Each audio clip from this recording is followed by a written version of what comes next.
Good morning, humans. I am trying very hard to be patient because Daddy says I need to be patient because he's going to give me some food if I'm patient. But first I have to do this introduction for him. So, hey guys, welcome to Super Deck Sunday. Sunday. I like Super Deck Sunday, mostly because it's also Park Trip Sunday. But Daddy said he needs to record the Super Deck Sunday first because he's got to make sure that there's room on the phone. So he's going to do that, and while he does that, I'm going to get to eat some bacon and some bagel with butter. Yes. So I get dinner, and you guys get a show. Okay? Okay, I did good, Daddy. Now give me the goods. Yeah. Give me the goods. Is you ready though? Okay. Good, Daddy. Yummy time for me. Okay. Go do your card thing, Daddy.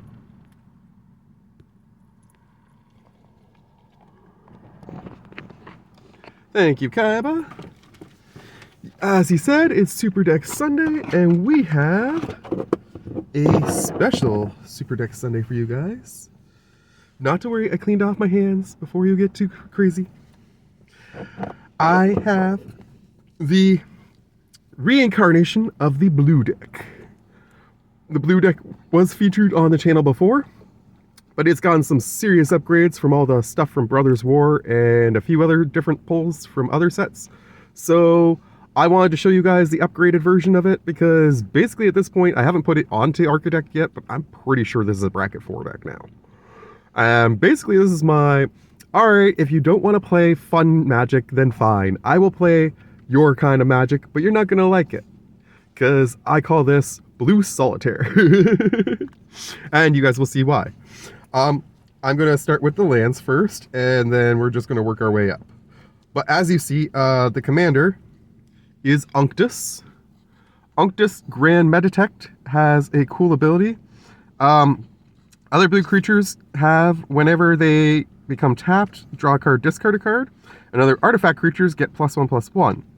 And if I pay a Phyrexian blue, either 1 blue or 2 life, I can make any creature a blue artifact creature until end of turn, which is insanely good for a few reasons later on in the deck. But first off, it's just fantastic for what I want to do with this deck. The basic goal of this deck is essentially to play Solitaire, as the name suggests, on my turn and on my opponent's turn as much as I possibly can. So I will just go through the lands first. I have a whole bunch of really cool islands here. I love the artwork on these, so I'm going to try and get them as close as I can without them being all messed up. I'm recording this now so that I can hopefully record a little bit of stuff at the park too for you guys if I don't take up too much space on the phone. So I'm also trying to get through this kind of quickly. Some of these have flavor text, which is cool. As the ship clears the edge of the water-deep harbor, you notice pirate sails on the horizon. What has made them so bold? I like this one. We pulled this one a couple times earlier in Brothers War with the cool creature in the background. Another one with flavor text. Alarmed by the news you brought, the storm giant king of the Maelstrom has called his kin to council. After careful study, you've determined that the giant runes serve to track the movement of the planets, and they will soon align once more. And in crystal-studded waters far below the surface, you've discovered an incubating egg of mysterious origin. I, of course, have some Phyrexian lands in there, too. We got a really cool one from Infinity. And then we get into the interesting lands. I have all 3 of the Tron lands in here. There's not really a way to search for them in this deck per se, but I still think that they're fun to put into play. Just because if you can get all 3 on board, that's an insane amount of extra mana you're pulling off. We got ourselves a Reliquary Tower. You have no maximum hand size. Add 1 to your mana pool. Pretty good. Surgical Bay, which is nice because it can give me blue, but also I can sacrifice it to draw a card if I need to get the engine going. Mystic Sanctuary is awesome because it is an island, and if it enters untapped, which only happens if you have 3 or more other islands already on field, but if it enters untapped, you can bring an instant or a sorcery card back from your graveyard to the top of your library. So you get a chance to replay something insane. Pretty fun. Rivendell is in here largely because of the scrying ability. Pay 1 and a blue, tap it, you can scry 2, which works really well with a card in here later on that you'll see. It's kind of one of the cards in here is a very key piece and to the strategy if I can get it out, and it goes really well with the Rivendell. And finally, Archway of Innovation, my favorite land in this deck, because I can pay a blue, tap it, and then the next spell I cast this turn has Improvise. So I can give any of my spells Improvise, and since I'm turning a whole bunch, my board essentially, into artifacts using Unctus, I can use those artifacts then to tap for the cost of the colorless in whatever spell I'm going to play. And there is actually a creature in here that will let me tap all those creatures for blue as well. So in theory, I will be able to pull off either color. Next, let's get into the instants and sorceries, because although they are all really fun, they're not actually the most valuable parts of this deck. All my instants and sorceries in this deck, though, either allow me to draw a card or they counter something, or both. So, we got Deliberate, scry 2, draw a card, Opt, scry 1, draw a card. Lose Focus is actually one of my favorite common instants as far as counterspells go, because you can actually replicate the crap out of it if you want to, if you have enough mana. So pay 1 and a blue, but also replicate 1 blue or as many times as you want.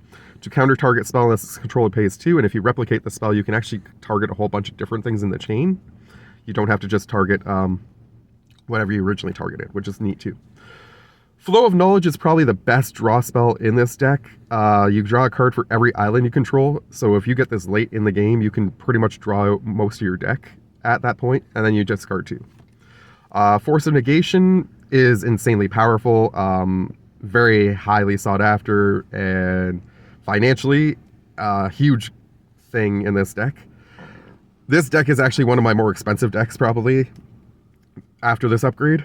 Counter target non-creature spell. If that spell is countered this way, exile it instead of putting it into its owner's graveyard. Pretty good. You can exile a blue spell so that you don't have to pay the cost. Sinister Sabotage. I love that one.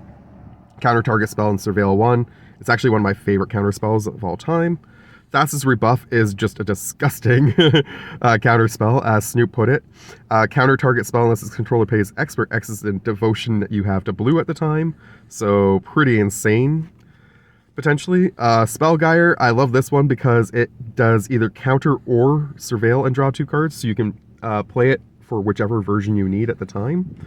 The camera's not going to pick that one up very well because of the lighting in here and the fact that I'm doing this at like 6 o'clock in the morning. Stroke of Genius is the other crazy draw spell in here. X2 and blue, target player draws X cards. Chances are it's going to be me.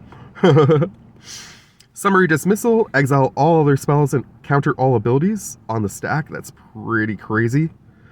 Refute is a fun one. Counter a target spell, then draw a card and discard a card. Plus, I love the artwork on this.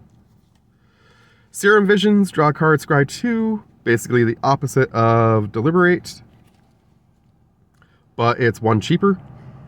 And Foresee, for 3 and a blue, you get to scry 4 and then draw 2. Pretty insane. Finally, Reverse Engineer, 3 and 2 blue, but you can improvise this one on the card, so it doesn't matter. If you need to, you don't have to give it improvise like you do with some of the other ones here necessarily. And you get to draw 3 cards without having to discard, so pretty good. Pretty good. I'm just going to add the things that I've already shown you back into the box so that I don't drop them as I go. Hopefully I can get through this inside of 20 minutes because Kaiba is patiently waiting to go to the park. I know, baby. You're a good boy.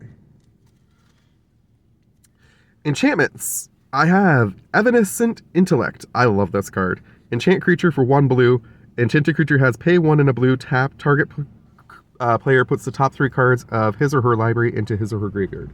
I can mill myself, or I can mill somebody else, but either way, just by tapping that creature, I can trigger Unctus as long as that creature is blue to draw me a card and discard a card automatically. So, pretty good. The goal of this deck, of course, is to essentially try to keep triggering Unctus's ability so I can draw out my deck. I have no intentions of swinging very much in this deck. I have like 4 creatures I might swing with because they all have flying, and that's essentially it. Teferi's Tutelage is phenomenal in this deck, and it's a mean card for this deck. When it enters, I draw a card and discard a card, and whenever I draw a card, target opponent mills 2. So essentially, I'm going to mill out all my opponents while I'm doing my Solitaire stuff, if this stays on the field. This is one of those ones that everybody's going to try and hit right away, and it's kind of in here to be a distraction for that reason, so I can keep Grand Metatech on the field, because he is essentially the core of the strategy. If this deck loses its commander and I can't put the commander back out for any reason, I really lose basically the entire thing. Like, the deck will still function without the commander, but it won't be nearly as quick. Unstoppable Plan is a card I have to give props to Snoop for. He told me about this last night, and I also want to give a shout out to Paradox, because within 15-20 minutes of me ordering this card, I was walking into the store and picking it up, which is pretty crazy. And I ordered it online. So the turnaround, insane. Unstoppable Plan, 2 and a blue. At the beginning of your end step, untap all non-land permanents you control. Essentially, this is going to allow me to do the Solitaire thing on an opponent's turn as well as doing it on my turn. And I don't have to do all the stuff that I do on my turn on one turn. I could spread it out amongst all 3 of my opponent's turns if I want. So pretty cool. I do like that. And Dictate to Krufix is in here largely because it lets me draw an extra card on my draw step. It is going to let all my opponents do that as well. But just the fact that I'm going to get to draw 2 cards per turn. Again, Teferi's Tutelage means I'm milling somebody for 4. And it's just helping me get through the deck faster. And finally, Lost Isle Calling is in here largely because, again, I do have a bunch of scrying going on in this deck as well. This deck is focused heavily on scrying to a certain extent. And if I can pull off the secondary effect of this, that is really cool. Essentially, if I can get 7 counters onto this thing and then pay 4 and 2 blue, I can exile it, draw a card for each of those counters, and then I get an extra turn. So, it is an expensive card to get into play. It is going to take a bit to trigger it off, but in theory, it's not a once per turn thing for putting a counter on. So as long as I can scry 2 or 3 times in a turn, I could probably get this thing to its max state of 7 or more within 2 or 3 turns, which is not bad. Another one that is definitely like a target for my opponents to try and hit, though, so that I don't get the extra turn and leave some of the other stuff on the field that I don't want them to touch.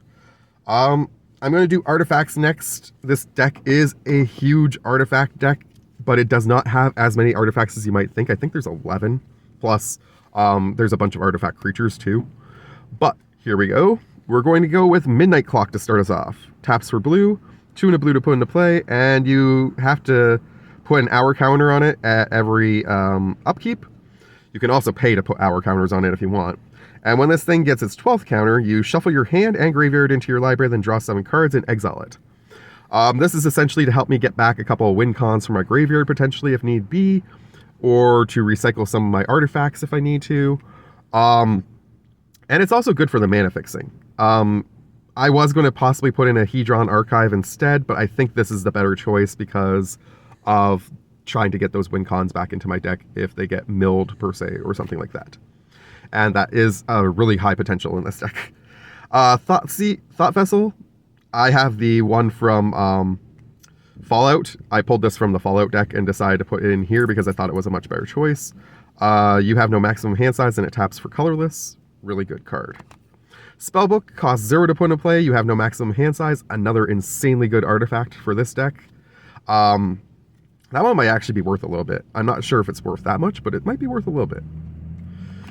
Ivory Tower is in here because if I'm going to have no maximum hand size, I might as well be gaining a bunch of life each turn. And this will help me do that. Inspiring Statuary is the other way that I'm going to be giving all my spells improvise that aren't artifacts. I can use the land that I showed you earlier to give my artifacts improvise as well, but mostly I'm looking to try and play my instants and sorceries for cheaper and use my creatures to tap for the mana cost. We have a Millstone in here just to do some milling, either mill my opponents, mill myself, whatever it takes. 2 to put into play, 2 to use the ability, pretty decent.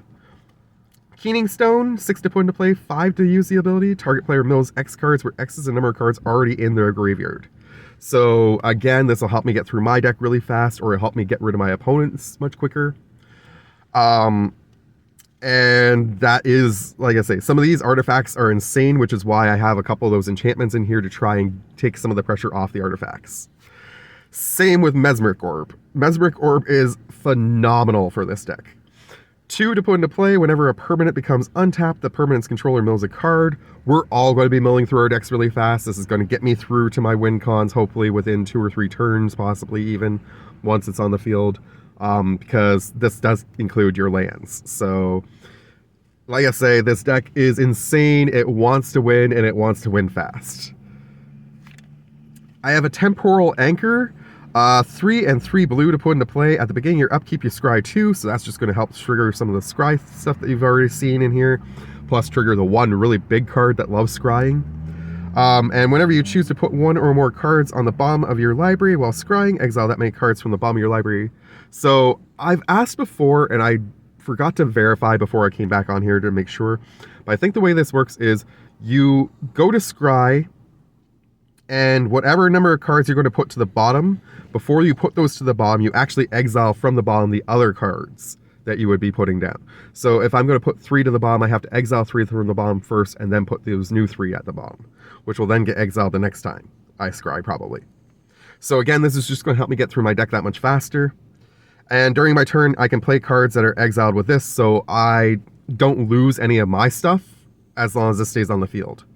All my it doesn't affect my opponents, actually. I wish it did. That would be kind of cool.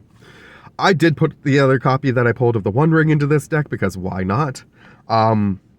Again, an insane artifact. It's worth so much money right now. And even though it's banned in Modern. And indestructible. When it enters the battlefield, if you cast it, you gain protection from everything for the turn.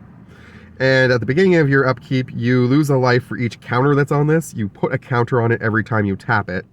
And then you get to draw a card for how many counters that are on it. So if there are 5 counters on this, you tap it, you put an extra counter on it, and then you're going to draw 6 cards, which is pretty crazy.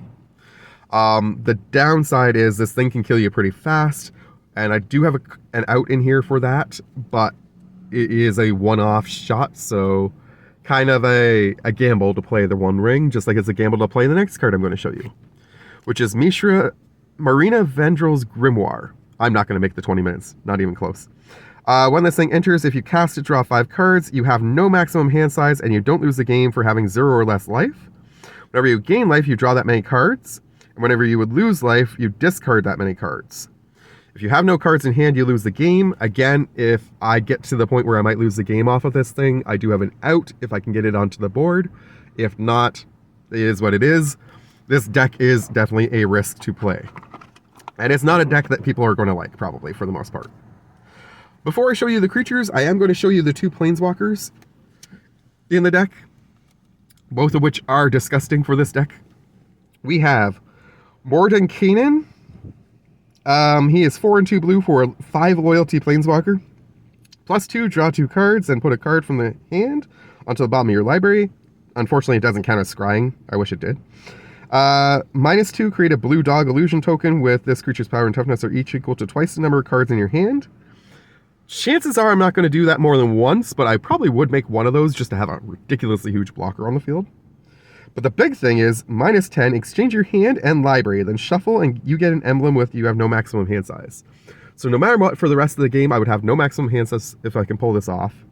First. Second, if I get this guy out early, I can exchange like 7 cards in my hand for my entire deck, and then I can quickly get through the rest of the game. So insanely good for pulling off my win cons early, if I can get him out fast enough, which he is a high cost, so it's going to be hard to do in this deck, but it isn't impossible. The other planeswalker, of course, is a Jace Memory Adept, because why not? 3 and 2 blue for 4 loyalty, +1, draw a card, then target player mills a card. Probably chances are I'm going to draw and mill myself. 0, target player mills 10 cards. Chances are I'm going to target my opponents with that one. Try and get them out. And -7, any number of target players each draw 20 cards. Good way to win the game again if I can pull it off. Both those planeswalkers are insanely good once you see the 2 win cons in this deck, which by now I'm sure you've guessed what they are, but we'll get there. Finally, let's do the creatures real fast. Kaiba's super tired of this nonsense. I'll give you a shot of Kaiba so you can see. Poor Kaiba. Daddy! I know. Almost there, baby. Almost there. Okay. Super quick. We have Loreth of the Healing House. She taps to untap a target permanent, which is great because she's blue, so she'll get me to draw a card and discard a card when she taps, and then she can untap something so I can tap it again for another card discard. Or I can do 2 legendary creatures, which is really cool too. Urza, Lord High Artificer, is in here because it's a insane card. It's disgusting, of course. I could have made it the commander, but everybody makes their commander this, and I just didn't want to do that. The thing I like about this, though, is I can tap an untapped artifact I control and add blue, so I can tap my entire deck, or my entire board, essentially, if I make them all artifacts, get a bunch of blue mana, draw out my deck. Really good way to just get through the game fast. I have the other Urza in here as well, because he's got Vigilance, but also pay 1 tap, draw a card, discard a card. And whenever you discard 1 or more artifacts, you get to create a tap Power Stone. I'm not a huge fan of Power Stones because they only apply to artifact spells and artifact abilities. So it really limits what you can use the mana for, but it's better than not having them, so I'm not going to knock it. Plus, if I turn every one of my creatures into a artifact, then I can use all their abilities at least via those Power Stones. Draw 3 cards by tapping this one. Pretty insane ability for 3 and 3 blue, though. It costs a bunch to put him into play. He's a 3/4 legendary. And 2 and 2 blue, he can come back to my hand. I'm probably only going to do that if he's going to get destroyed, but I mean, it's a fantastic way to get through my deck, because essentially when he taps, I'm drawing 4 and discarding 1. Gadwick the Wizened, I had to include this. I can draw out as many cards as I can pay for. Whenever I cast a blue spell, I can tap a non-land permanent opponent controls. I wish it could be one of mine, but I'm good with this because at least I can easily attack if I need to in order to tap. It's not the way I want to win, but it is a possibility. The big thing, though, is, again, if I give this Improvise and then I tap my board, I can draw out my deck. Psy Master Thopterist, 2 and a blue for 1/4. Whenever you cast an artifact, you get to create a Thopter. I'm probably not going to pay the 1 blue to sacrifice 2 artifacts to draw a card. That seems a little expensive, but the making of the Thopters is really good to just populate my board with a bunch of blockers so that I can't be attacked. Elrond, Lord of Rivendell, is in here because every time I play a creature, I'm going to get to scry. The Ring Temptamy is nice as a bonus, but it's not really something that's super important to this deck. The big thing is the scrying. And the reason for all the big scrying that I've been talking about is this card, Elvish Mariner. If this thing attacks, I scry 1. I'm probably not going to attack with it super much, though, because it's a 3/2. Big thing, though, whenever I scry, I can tap up to X target non-land permanents, where X is the number of cards looking at while scrying. So, whenever I scry, I can tap anything on my board, essentially, or I can tap anything on my opponent's board that is a permanent, which is fantastic for this deck. Because, again, we want to keep tapping so we can keep drawing. Diamond Mare is in here largely because I'm going to be playing, as you see, a whole bunch of blue stuff. It'll help me gain life to offset some of the life I'm going to be paying for Unctus' ability. Basically, it's in here the same reason that the crud, that one artifact that I showed you earlier is in here for. Junk Troller for a 0/6 with Defender. I can tap it to put a card from my graveyard onto the bottom of its owner's library. When I say my graveyard, it can be any graveyard, but I'm going to be picking my own more often than not. And this is just another way to get my win cons back into my deck, or get back an insane artifact that I milled, or something like that. Shimmer Dragon. I love this guy because he's a 5/6 for 4 and 2 blue, which is pretty powerful in the first place. But I can tap 2 untapped artifacts I control to draw a card, so if I make everything an artifact, I can tap my board, draw cards, draw lots of cards. Sigiled Starfish taps to scry 1, which will just trigger the Elvish Mariner each turn. Vizier of the Tumbling Sands taps to untap a target permanent. Basically, I have a few cards like that in here, and if I can get 2 of them onto the field, or if I get just the 1 card onto the field by itself, I can actually go infinite with Unctus in terms of drawing out my entire deck. because basically Loreth can target this, untap it, target or tap this to untap this, then tap this to untap this, and so on and so forth. Riddlesmith, whenever I cast an artifact spell, I can draw a card, discard a card. Night Veil Sprite. This is one of the few that I would attack with, because whenever it attacks, I get to surveil one, but I'm also going to get to draw and discard. Silvermere taps to add blue. Fantastic little mana dork. Foundry Inspector reduces the cost of my artifact spells. Merfolk Looter taps to draw a card and discard a card, so essentially does it twice with Unctus on the field. Apprentice Wizard, pay blue, tap, and I get 3 colorless. If I, target that with Loreth, I can get 6 colorless for 2 blue. Pretty good. Moonfolk Puzzle Maker is another one that I am going to be attacking with. 1/4 for 2 and a blue with flying, and when it becomes tapped, I get to scry 1, but I'm also going to draw 1 and discard. Sage of Latnam, this is the one that gets me out of the artifacts. If I get stuck with the One Ring and I'm screwed, or if I'm stuck on the Grimoire, I can tap this, sacrifice it, draw a card. I can do that to anything on my board, though. Like, I am going to be making some Thopters, I am going to be making some Power Stones in theory, so it isn't like I won't have some tokens to target, but this is mainly in here to get rid of those 2 artifacts so they don't kill me. Silver Raven, flying, when it enters battlefield, scry 1. I will probably attack with this one, though, because every time I tap it, I will get to draw a discard. This taps to give target player a draw and then discard. I could do this to be nice to somebody, so that they give me some, so that they take some pressure off me, or, of course, I can just pick my own deck. Either way, I will get to draw and discard when he taps at least once, but I can do it twice, potentially. Lumen Grid Sentinel, whenever an artifact enters battlefield control, I can tap target permanent, choosing my own permanents. That just means I get to draw more and discard more cards. It has flying as well, so I can attack with it. Ethereum Sculptor, 1 and a blue for 1/2 that reduces my artifact spells costs.